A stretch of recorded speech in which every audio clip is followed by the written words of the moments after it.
شروع اللہ کا نام لے کر جو بڑا مہربان نہایت رحم والا ہے۔ رات کی قسم جب وہ چھا جائے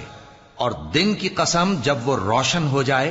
اور اس ذات کی قسم جس نے نر اور مادہ پیدا کیے کہ تم لوگوں کی کوشش طرح طرح کی ہے۔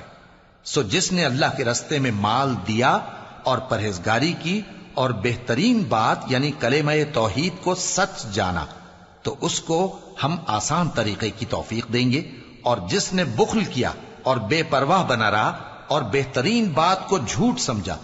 تو ہم اسے رفتہ رفتہ سختی میں پہنچا دیں گے، اور جب وہ دوزخ کے گڑھے میں گرے گا تو اس کا مال اس کے کچھ بھی کام نہ آئے گا۔ یقیناً راہ دکھا دینا ہمارا ذمہ ہے،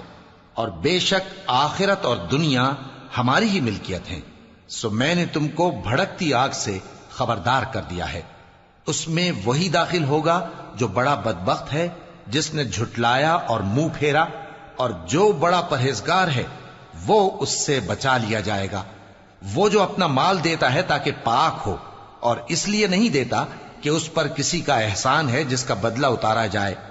بلکہ اپنے رب اعلی کی رضامندی حاصل کرنے کے لیے دیتا ہے، اور وہ عنقریب خوش ہو جائے گا۔